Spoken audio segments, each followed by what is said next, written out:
पंचविंशः सर्गः 25वां सर्ग। लक्ष्मण सहित श्रीराम का सुग्रीव, तारा और अंगद को समझाना तथा वाली के दाह संस्कार के लिए आज्ञा प्रदान करना।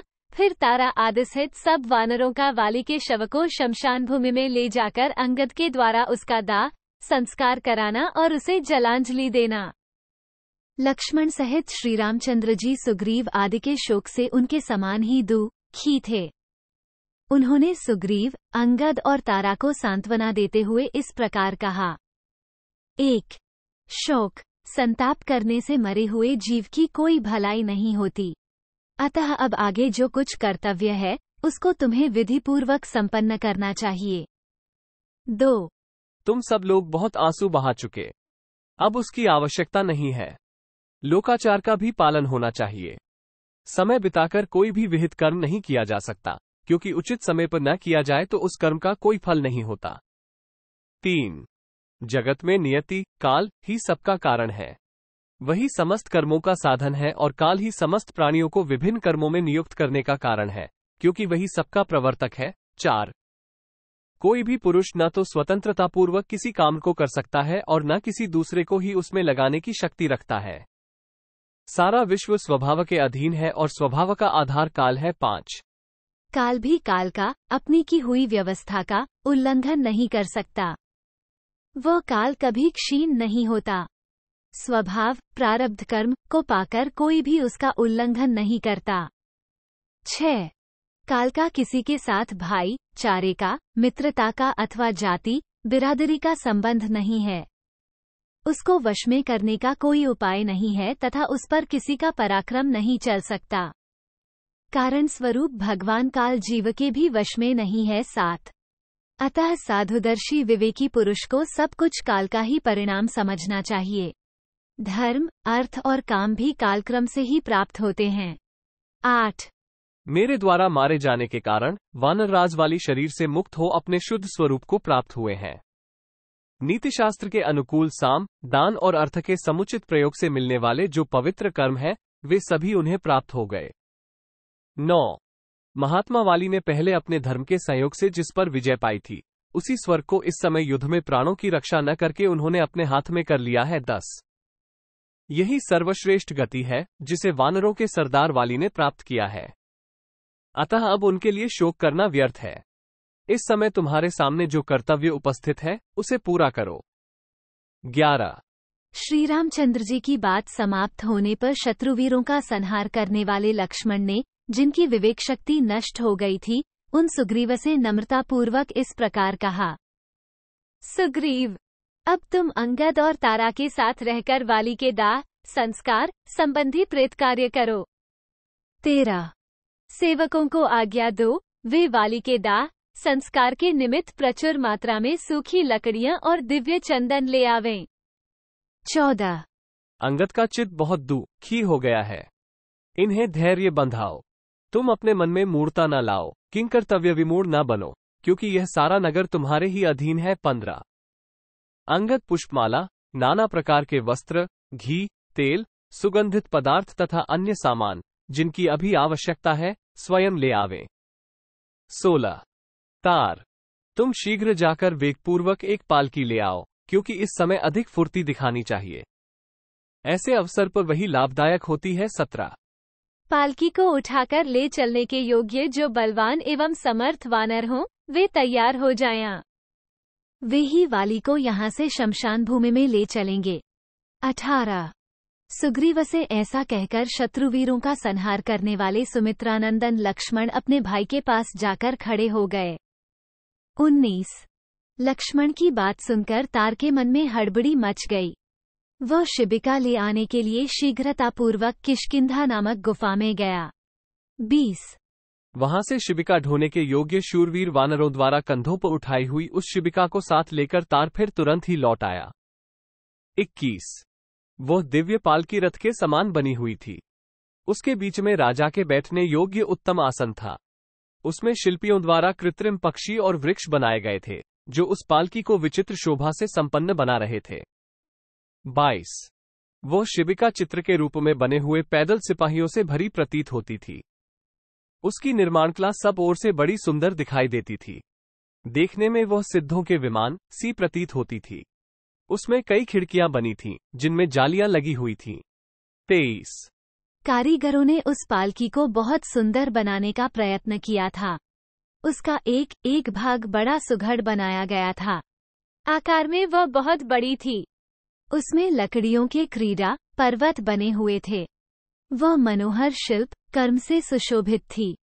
24 सुंदर आभूषण और हारों से उसको सजाया गया था। विचित्र फूलों से उसकी शोभा बढ़ाई गई थी।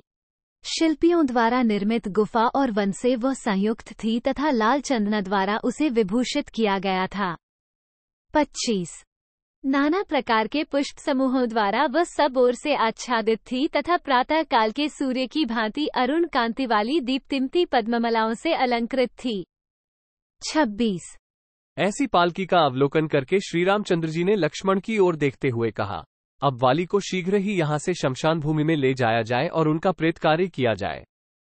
27 तब अंगद के साथ करुण क्रंदन करते हुए सुग्रीव ने वाली के शव को उठाकर उस शिबिका में रखा।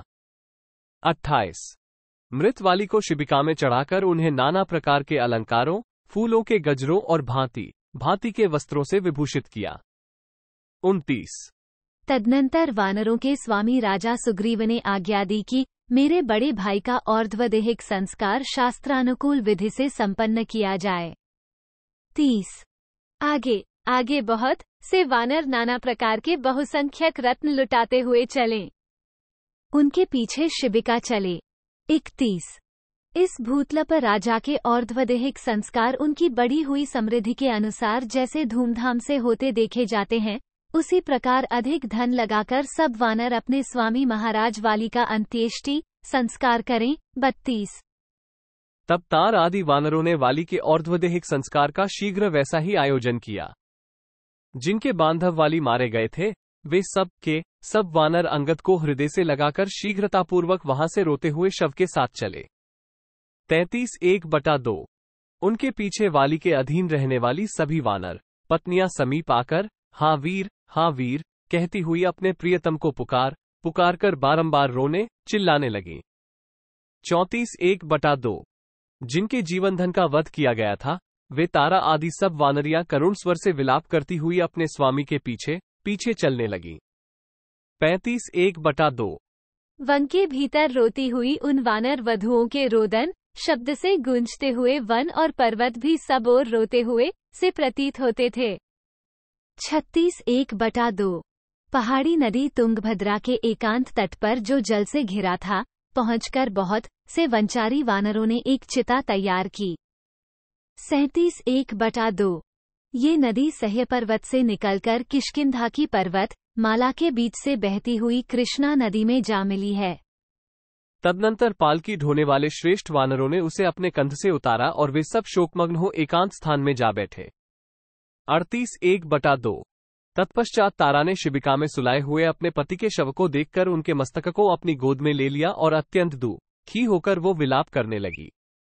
39 1/2 हाँ वानरों के महाराज, हाँ मेरे दयालु प्राणनाथ, हाँ परम पूजनीय महाबाहु वीर, हाँ मेरे प्रियतम, एक बार मेरी ओर देखो तो सही। इस शोक पीड़ित दासी की ओर तुम दृष्टिपात क्यों नहीं करते हो। 40 41 दूसरों को मान देने वाले प्राणवल्लभ, प्राणों के निकल जाने पर भी तुम्हारा मुख जीवित अवस्था की भांति अस्ताचलवर्ती सूर्य के समान अरुण प्रभा से युक्त एवं प्रसन्न ही दिखाई देता है। 42 वानर राज, श्रीराम के रूप में ये काल ही तुम्हें खींच कर लिए जा रहा है, जिसने युद्ध के मैदान में एक ही बाण मारकर हम सबको विधवा बना दिया। 43 महाराज, ये तुम्हारी प्यारी वानरियां, जो वानरों की भांति उछलकर चलना नहीं जानती हैं, तुम्हारे पीछे बहुत दूर के मार्ग पर पैदल ही चली आई हैं। इस बात को क्या तुम नहीं जानते। 44 वानरराज, जो तुम्हें परम प्रिय थी वे तुम्हारी सभी चंद्रमुखी भार्याएं यहाँ उपस्थित हैं। तुम इन सबको तथा अपने भाई सुग्रीव को भी इस समय क्यों नहीं देख रहे हो। 45 राजन, ये तार आदि तुम्हारे सचिव तथा ये पूर्वासीजन तुम्हें चारों ओर से घेर कर दुखी हो रहे हैं। शत्रुघ्न, आप पहले की भांति इन मंत्रियों को विदा कर दीजिए। फिर हम सब प्रेमोन्मत्त होकर इन वनों में आपके साथ क्रीड़ा करेंगी। 47।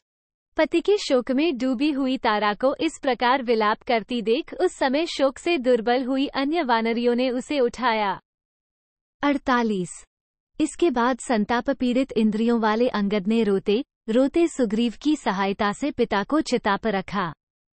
49। फिर शास्त्रीय विधि के अनुसार उसमें आग लगाकर उन्होंने उसकी प्रदक्षिणा की। इसके बाद ये सोचकर कि मेरे पिता लंबी यात्रा के लिए प्रस्थित हुए हैं, अंगद की सारी इंद्रियां शोक से व्याकुल हो उठीं। 50। इस प्रकार विधिवत वाली का दाह संस्कार करके सभी वानर जलांजलि देने के लिए पवित्र जल से भरी हुई कल्याणमयी तुंगभद्रा नदी के तट पर आए। 51। वहां अंगद को आगे रखकर सुग्रीव और तारा सहित सभी वानरों ने वाली के लिए एक साथ जलांजलि दी। 52। दुखी हुए सुग्रीव के साथ ही उन्हीं के समान शोकग्रस्त एवं दुखी हो महाबली श्रीराम ने वाली के समस्त प्रेत कार्य करवाए। 53। इस प्रकार इक्ष्वाकुवंश शिरोमणि श्रीराम के बाण से मारे गए श्रेष्ठ पराक्रमी और प्रज्वलित अग्नि के समान तेजस्वी सुविख्यात वाली का दाह संस्कार करके सुग्रीव उस समय लक्ष्मण सहित श्रीराम के पास आए। 54। इत्यार्षे श्रीमद् रामायणे वाल्मीकिये आदिकाव्ये किष्किंधाकांडे पंचविंशः सर्गः 25। इस प्रकार श्री वाल्मीकि निर्मित आर्ष रामायण आदिकाव्य के किष्किंधाकांड में 25वां सर्ग पूरा हुआ। 25।